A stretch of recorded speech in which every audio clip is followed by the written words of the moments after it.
আসসালামু আলাইকুম। শেখ মুজিবুরের মেয়ে শেখ হাসিনার বাড়ি ভূতের বাড়ি। শেখ হাসিনার বাড়ি বর্তমানে একগুচ্ছ ভূত বসবাস করে। এখানে সাধারণ মানুষ থেকে শুরু করে যে কোনো ধরনের মানুষ যদি যায় তাহলে ভয় পাবে। ভূত আর ভূত, চতুর্পাশে ভূত। বাড়ির আশেপাশে পর্যন্ত এখন ভূত চড়াচড়ি করছে। ভূত চড়াচড়ি করার কারণ হচ্ছে বাড়ি একদম তছনছ করা অবস্থা। ধানমন্ডি 5-এর সুধা সদন যেটাকে বলা হয় সেই বাড়ির কথাই বলছি। এই যেন আমি এখন রাস্তা থেকে দেখিয়ে নিচ্ছি আপনাদেরকে। এটা হচ্ছে পুলিশ বক্স। পুলিশ বক্স থেকে তার বাড়ি ঢোকার জন্য ওই দিক দিয়ে হচ্ছে আপনার লেকের উপর ব্রিজ আছে। ওই যেন তার বাড়ির দিকে আগাচ্ছি একটু একটু করে। তার বাড়িটা আমি আপনাকে দেখানোর জন্য, তার বাড়িটা এখন বাড়ি নয়, সেই বাড়িটা এখন ভূতের বাড়ি। কারণ ওই দিকে এখন কোনো মানুষ বসবাস করে না, যেখানে ওই বাড়িটা দেখার জন্য শত শত হাজার হাজার মানুষ অপেক্ষা করত। কোনো এক দৃষ্টিতে যদি শেখ হাসিনার বাড়িটাকে দেখতে পারা যায় সেই অপেক্ষায় ছিল। আর তার বাড়ির ভিতরে ঢোকা তো ভাগ্যের বিষয় ছিল।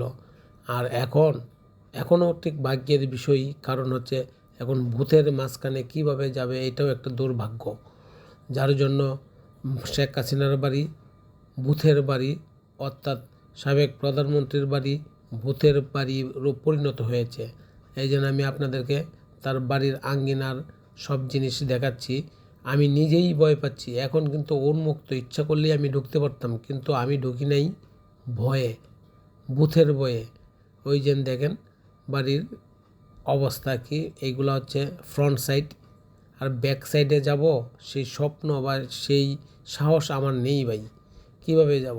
ওই যে ফুল বাড়ি, বাড়ির ভিতরের কি অবস্থা, একমাত্র যদি দলবদ্ধভাবে যায় তাহলে যদি দেখতে পারে, এছাড়া দেখার কোনো পসিবিলিটি নাই বললেই চলে।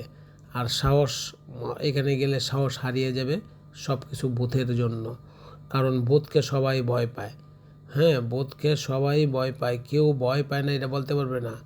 এটা হচ্ছে শেখ হাসিনার বাড়ির ধানমন্ডি 5 সুধা সদনের বাড়ির লেকের সাথে যে বাড়ি, সেই বাড়ির আশেপাশের দৃশ্যগুলো আমি আপনাদেরকে দেখাচ্ছি।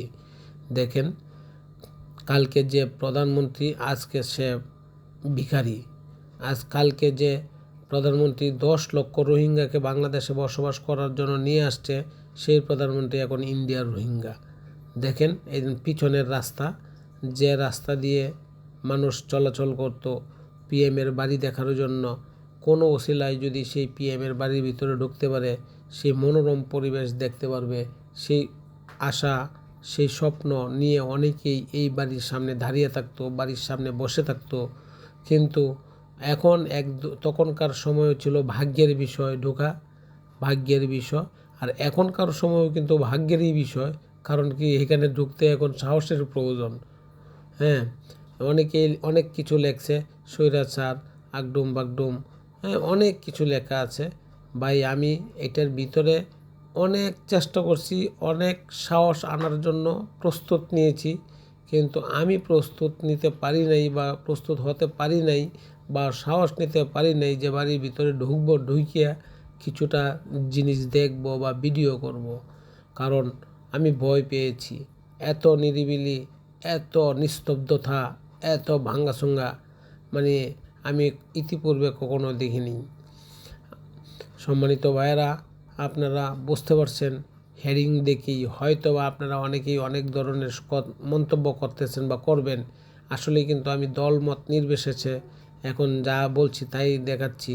কারণ এটা আসলে বাড়ি নয়, এটা এখন ভূতের বাড়ি হয়ে গেছে। এই তার পিছনের রাস্তার যে লেকের উপর ওভারব্রিজটা, সেই ওভারব্রিজ। সম্মানিত ভাইয়েরা, এইখান দিয়ে মানুষ এত পরিমাণ চলাচল করতো যে মানে ব্রিজটা পার হইতে সময় লেগে যেত 4 মিনিট 5 মিনিট। আর এখন ব্রিজ পার হবেন চোখের পলকে। সম্মানিত ভাইয়েরা, যার জন্যই বলছি, ক্ষমতা আজকে আছে কালকে নেই, কিন্তু মানুষের ভালোবাসার প্রতিটা মানুষেরই দরকার। তাই ভালোবাসা না থাকলে মানুষ হিসাবে থাকতে পারে না, অমানুষ হয়ে যায়। কিন্তু আপনার ভালোবাসা থাকলে মানুষ থাকবেন সারা জীবন। তাই ক্ষমতার অপব্যবহার করা ঠিক নয়। আসসালামু আলাইকুম, ভালো থাকবেন। এটি একটি ভূতের বাড়ি এখন পরিণত হয়েছে।